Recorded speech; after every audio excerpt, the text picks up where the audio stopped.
Hello friend, સ્વાગત છે તમારું મારા કિચનમાં। તો આજે આપણે બનાવીશું નાનાથી મોટા બધાને ભાવે તેવી રવાની કેક। તો તેના માટે મેં 1 વાટકી જેટલો રવો લીધો છે। તો રવોની જગ્યાએ તમે સૂજી પણ લઈ શકો છો। હવે રવો જાડો હોય તો આપણે આમાં મિક્સર જારમાં ઉમેરીને એને થોડોક ઝીણો પાવડર એડ કરી લઈશું। તો આપણે પાવડર એડ કરી લીધો છે। હવે આપણે આને 1 વાટકીમાં કાઢી લઈશું। હવે જે માપથી તમે રવો લો એના ચોથા ભાગની ખાંડ ઉમેરીશું। તો ખાંડનો પણ આપણે ઝીણો પાવડર એડ કરી લઈશું। હવે બેટર બનાવવા માટે આપણે એક વાસણમાં 2 ચમચી જેટલું તેલ, તો તમારે સિંગ તેલનો ઉપયોગ નહીં કરવાનો। તો આ જે ચમચી છે એના માપથી 2 ચમચી તેલ લીધું છે। હવે એ જ ચમચીની માપથી 3 ચમચી જેટલી આપણે જે પાવડર બનાવ્યો હતો ખાંડનો એ ઉમેરીશું અને એકદમ બરાબર એને ફેટી લઈશું।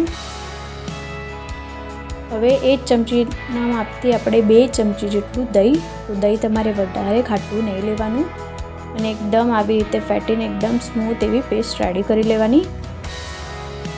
હવે આપણે ફ્લેવર માટે એમાં વેનીલા એસેન્સ, તો 1 ચમચી જેટલો વેનીલા એસેન્સ, તો જો તમારા પાસે એસેન્સ ન હોય તો તમે એની જગ્યાએ ઇલાયચી પાવડર પણ ઉમેરી શકો છો।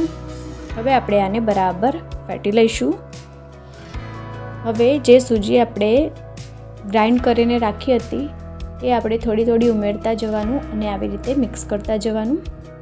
જો તમે એક સાથે જ ઉમેરશો તો એમાં ગાંઠ પડી જશે, તો આપણે થોડું થોડું પાવડર ઉમેરતા જવાનું અને મિક્સ કરતા જવાનું। તો મેં બધો જ આ જે રવો છે અથવા તો સૂજી એ ઉમેરી લીધી છે અને એકદમ આવી રીતે બરાબર મિક્સ કરી દઈશું। તો જરા પણ લમ્પ્સ ન રહે એ રીતે તમારે બરાબર મિક્સ કરી લેવાની।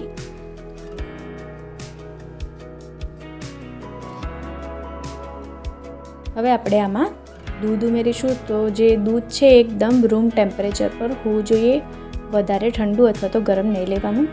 હવે આપણે આમાં થોડું થોડું દૂધ ઉમેરતા જઈને અને એકદમ સ્મૂથ એવું બેટર રેડી કરી લઈશું। તો જે રવો છે એ દૂધ જે છે વધારે એબ્ઝોર્બ કરે એટલે તમારે આને રેસ્ટ આપવો પડશે। તો આપણે દૂધ ઉમેરતા જઈશું અને બરાબર મિક્સ કરતા જઈશું। તો તમારે એકસાથે વધારે દૂધ નહીં ઉમેરવાનું। તો આવું જે ઢોકળાનું બેટર હોય એવું બેટર રેડી કરી લીધું છે। હવે આપણે આને 1 થી 1.5 કલાક રેસ્ટ આપીશું। તો આપણે જો જે બેટર છે રેડી થાય ત્યાં સુધી આપણે આવું કોઈ તપેલી અથવા તો મોલ્ડ હોય તમારા પાસે તો તમે મોલ્ડનો પણ ઉપયોગ કરી શકો છો। હવે આપણે મેં એલ્યુમિનિયમની તપેલી લીધી છે, એને આપણે થોડું ઓઇલથી ગ્રીસ કરી દઈશું। તો તમારા પાસે મોલ્ડ ન હોય તો તમે આવી રીતે તપેલીમાં પણ બનાવી શકો છો। તો મેં આવી રીતે ઓઇલથી ગ્રીસ કરી લીધી છે। હવે આપણે આમાં બટર પેપર લગાવી દઈશું। તો મેં આ જ માપથી મેં બટર પેપર કટ કરી લીધું હતું। તો આ રીતે આપણે એને સેટ કરી લઈશું। તો જો બટર પેપર ન હોય તો પછી તમારે મેંદાની ડસ્ટિંગ કરવાની। તો આ રીતે મેં સેટ કરી લીધું છે, એને પણ આપણે થોડું ઓઇલથી ગ્રીસ કરી લઈશું। તો તમે આ કેકમાં ઓઇલની જગ્યાએ ઘી અથવા તો બટરનો પણ ઉપયોગ કરી શકો છો। હવે આપણે ઓવન વગર બનાવવાના છીએ એટલે આપણે કઢાઈ મૂકીશું। તો આપણે આ જે કેક છે કઢાઈમાં બનાવીશું। તો કઢાઈને બેક કરવા માટે આમાં આપણે થોડું મીઠું ઉમેરીશું। તો જે મીઠું છે એને એકદમ ચારે બાજુ ફેલાવી દેવાનું અને આવી રીતે એક સ્ટેન્ડ મૂકી દેવાનું અને હાઈ ફ્લેમ પર એને ઢાંકીને 10 મિનિટ જેવું સ્ટીમ થવા દેવાનું। તો આપણે હાઈ ફ્લેમ પર એને થવા દઈશું। હવે આપણે જે બેટર રેડી કર્યું હતું એને ચેક કરી લઈશું। તો 1 થી 1.5 કલાક થાય એટલે તમારે આવી રીતે બેટર ચેક કરી લેવાનું। તો તમે જોઈ શકો છો કે જે રવો છે એણે આપણું જે દૂધ હોય એ એકદમ એબ્ઝોર્બ કરી લીધું છે અને એકદમ જાડું બેટર થઈ ગયું છે। તો આપણે ફરીથી થોડું દૂધ ઉમેરી દઈશું એમાં અને એકદમ સ્મૂથ બનાવી લઈશું એને। તો વધારે જાડું પણ નહીં અને વધારે પાતળું પણ નહીં એવું બેટર રેડી કરવાનું। જેમ આપણે ઢોકળાનું ખીરું બનાવીએ બસ એ જ કન્સિસ્ટન્સી રાખવાની તમારે। તો મેં થોડું દૂધ ઉમેરી દીધું છે અને બરાબર એને ફેટી લઈશું।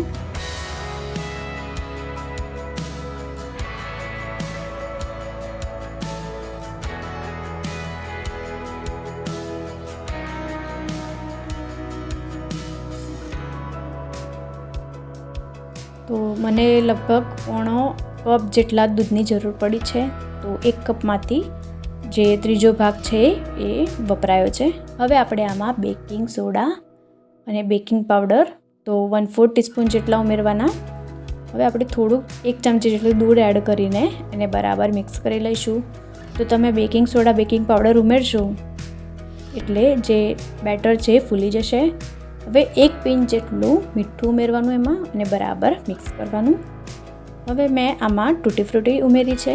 તો તમે તૂટી ફ્રૂટી ન ખાતા હોય તો નહીં ઉમેરવાની.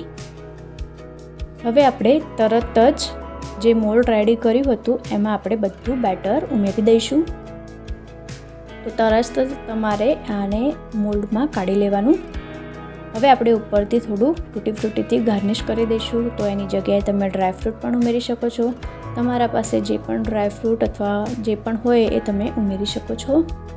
હવે આપણે આને થોડું ટેપ કરીશું. ટેપ થઈ જાય એટલે આપણે તરત જ જે આપણું સ્ટીમ કરીને રાખી હતી જે કઢાઈ એમાં આપણે મૂકી દઈશું અને ઉપર એમાં ઢાંકણ ઢાંકી દેવાનું જેથી જરા પણ એર ન જાય. હવે આપણે એને લો ફ્લેમ પર 40થી 45 મિનિટ જેવું થવા દેવાનું. 40 મિનિટ જેવું થઈ ગયું છે. હવે આપણે કેક ચેક કરી લઈશું. તો આવી રીતે નાઇફની મદદથી તમારે વચ્ચે ચેક કરી લેવાનું. જો નાઇફ ક્લીન નીકળે તો તમારી જે કેક છે એ બેક થઈ ગઈ છે. તો ગેસની ફ્લેમને ઓફ કરીને જે તપેલી છે એને નીચે ઉતારી દઈશું અને ઠંડુ થાય ત્યાં સુધી એને બહાર રાખીશું. તો મારી જે કેક છે એકદમ ઠંડી થઈ ગઈ છે. હવે આપણે નાઇફની મદદથી એની સાઈડ અલગ કરી દઈશું. તો આપણે જે આવી રીતે સાઈડ અલગ કરી દીધી છે. હવે ઉપર એક ઢાંકણ અથવા તો કોઈ પણ પ્લેટ રાખીને એને આવી રીતે ઉલટી કરીને થોડું ટેપ કરશો એટલે એકદમ ઇઝીલી તમારી જે કેક છે નીકળી જશે.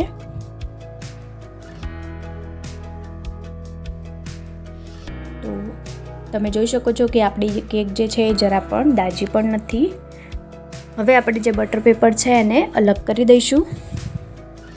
તો તમે જોઈ શકો છો એકદમ જાળીદાર અને એકદમ સ્મૂથ અને સ્પંજી કેક રેડી થઈ છે આપણી. તો તમે જોઈ શકો છો જરા પણ ડ્રાય નથી બની, એકદમ સ્પંજી બની છે અને એમાં જાળી પણ બહુ પડી છે.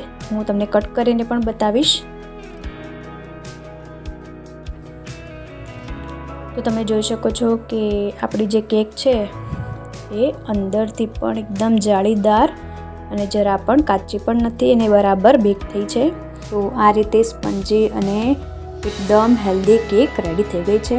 તો ના કોઈ ઓવન વગર કે ના મોલ્ડ વગર એકદમ ઇઝીલી આપણે ઘરે કેક બનાવી શકીએ છીએ. તો મેંદાનો ઉપયોગ કર્યા વગર એકદમ હેલ્ધી કેક સૂજીથી તમે બનાવી શકો છો. અને આ જે કેક છે એને તમે 6 થી 7 દિવસ માટે કન્ટેનરમાં સ્ટોર કરી શકો છો. કરજો. Thank you for watching. આ રીતે બનાવશો તો તમે બહારની પણ લાવવાની ભૂલી જશો. તો તમને મારી રેસીપી ગમી હોય તો લાઈક કરો, શેર કરો અને મારી ચેનલને સબસ્ક્રાઈબ કરો. આવા જ નવા વિડીયો માટે સપોર્ટ કરો. Thank you for watching.